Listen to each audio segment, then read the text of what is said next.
ने एक ऐसी खोज की है कि जो बाइक 175 किलोमीटर 1 लीटर में चलती है। आइए हम उनसे बात करते हैं, हमारे साथ बातचीत करने के लिए हैं जी। ये अपने एक बाइक बनाई है जो 175 किलोमीटर 1 लीटर में चलती है। कितने दिनों तक आपने इसकी खोज की है और क्या क्या इसमें लगाया है?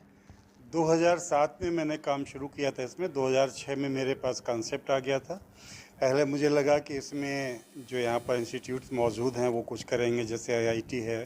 तो 2007 दिसंबर में मैं टाटा मोटर्स में गया था। मेरा प्रेजेंटेशन था मिस्टर रिचमंड के साथ में, जो उनके यूके ब्रांच के हेड थे।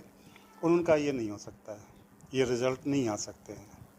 मैंने कहा सर आएंगे। कहने लगे आप इसका प्रोटोटाइप बना के लाइए। मैंने वो प्रोटोटाइप बनाया जो 120 का रिजल्ट देता। तो उसमें पार्ट डिज़ाइन है, पूरा पार्ट नहीं लगे थे उस समय, उतना मैनेज करना संभव नहीं था। उन्होंने कुछ नहीं किया। टाटा मोटर्स में मैंने भेजा, उस समय जो लोग थे उन्होंने उसको एक्सेप्ट नहीं किया। फिर मैं आईआईटी कानपुर में दौड़ भाग की, मैंने वहाँ गया, मिला। उस समय पुंडीर सर वहाँ पर थे। उन्होंने उल्टा लिख करके दे दिया कि नहीं ये हो ही नहीं सकता है। तो जो मुझे यहाँ से स्पॉन्सर करना चाहते थे, सचान सर जो इसमें पार्वती के सामने रहते हैं हॉस्पिटल के सामने, वो भी विड्रॉ हो गया कि नहीं जब आईआईटीएन कह रहा है तो नहीं हो सकता है।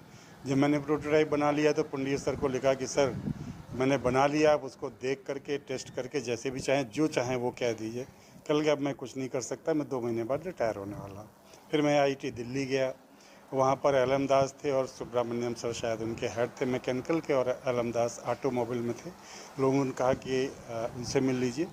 मैं उनके घर पे ढूंढते ढूंढते पहुँचा और उनका मैं क्या कर सकता हूँ इसमें। लेकिन मेरे अंदर एक जिद थी कि मैं जो जानता हूँ वो 100% सच है। तो मैंने फिर ये फैसला किया कि मैं इसे खुद बनाऊँगा। ये आइडिया कहाँ से आया आपको? मेरा स्कूटर रिपेयर हो रहा था, उसका क्रैंक खोला गया था। पहले मेरे पास स्कूटर सिर्फ था, तो उसका क्रैंक खोला गया था। उसकी पोजीशनिंग देख के मुझे लगा ये तो ब्लेंडर चल रहा है, ऐसा होना ही नहीं चाहिए। ब्लेंडर अगर आप समझना चाहें तो ये इंजन है, ये कन्वेंशनल है और ये मेरा इंजन है। इस इंजन में जब यहाँ पर प्रेशर होता है तो सारा प्रेशर क्रैंक बैरिंग पर जाता है सेंटर पर, ये इसको घुमा नहीं सकता है। मेरा इंजन ये है जो इसमें प्रेशर आता है तो मैक्सिमम थ्रस्ट क्रिएट करता है। इसको अगर रियल टर्म्स में समझेंगे तो ये है डिज़ाइन। 60 डिग्री से हमारी टीडीसी 60 डिग्री पर शिफ्ट हो गई, जो 0 डिग्री होती थी। 60 डिग्री से हम इसे स्टार्ट करते हैं और पहली 30-35 डिग्री में ये इतना बड़ा थ्रस्ट जनरेट करती है कि वो माइलेज कम हो जाता है अगर